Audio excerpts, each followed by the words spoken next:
गांव के किनारे एक पुरानी हवेली थी जिसे लोग भूतिया हवेली कहते थे। कहा जाता था कि इस हवेली में कोई भी रात बिताने का हिम्मत नहीं करता था। हवेली के बारे में अफवाह भी थी कि यहाँ पे कई सालों पहले एक पूरा परिवार रहता था, लेकिन एक दिन अचानक पूरा परिवार गायब हो गया। उसके बाद इस हवेली में अजीब सी घटनाएं होने लगी। रात को खिड़कियों को खुलना, अचानक बंद होना, दीवारों पे खतरनाक चीख सुनाई देना, अदृश्य शक्ति का महसूस होना। रवि नाम का एक युवक जो उसी गांव का निवासी था, इन भूत प्रेतों की कहानियों पर यकीन नहीं करता था। उसने तय किया कि इस हवेली में वो एक रात बिताएगा और सबको साबित करेगा कि ये सब बकवास है। रवि ने अपनी एक मशाल और एक टॉर्च ली और अकेले ही हवेली की ओर निकल पड़ा।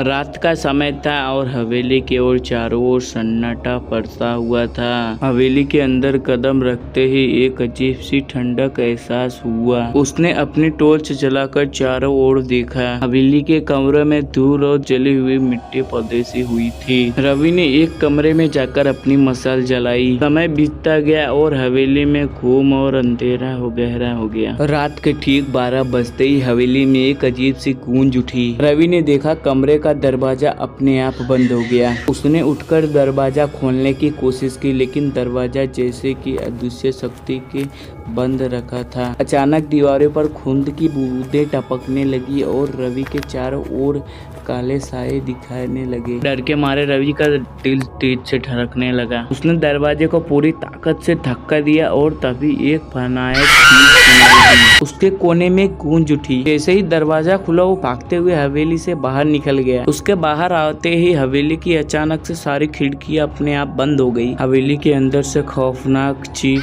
सुनाई दी।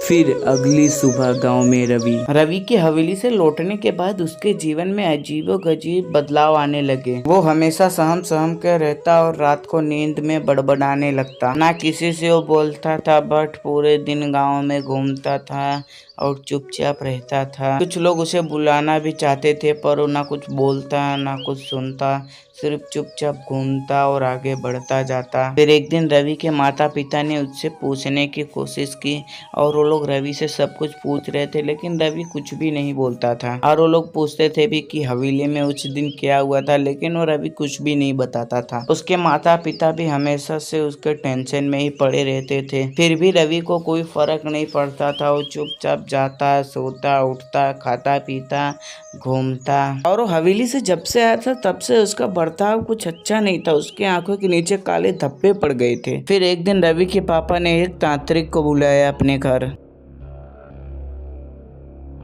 उन्होंने रवि की हालत देख के बताया, इस लड़के के ऊपर कुछ अनहोनी का साया है। उस हवेली से कुछ लाया गया है। पंडित जी ने एक विशेष पूजा का आयोजन करने का सुझाव दिया, जिससे रवि की हालत सुधर सके। रवि के माता पिता ने भी सहमत दे दी और पंडित जी भी पूजा के कार्यक्रम में लग गए। और पंडित जी ने रवि के पिताजी से कहा कि ये सामान हमें लाना होगा। पूजा की रात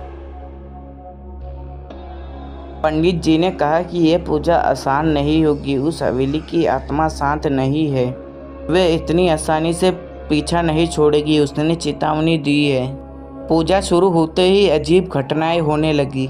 अजीब सी ठंडक फैल गई। तभी रवि की आंख लाल हो गई और उसकी आवाज बदल गई। उसने सर्व में चिल्लाना शुरू कर दिया, हमें शांति नहीं चाहिए, हम तुम्हें भी ले जाएंगे। यह सुनकर पंडित जी ने तुरंत मंत्र तेज कर दिया। अचानक रवि के शरीर में जैसे कोई बिजली सी दौड़ गई और वहीं पे शांति से चुप हो गया। कुछ ही देरों में सब कुछ शांत हो गया। दिए सभी फिर से जल उठे और रवि धीरे धीरे होश में आने लगा। उसकी आंखों में अब वो अजीब सी चमक नहीं थी।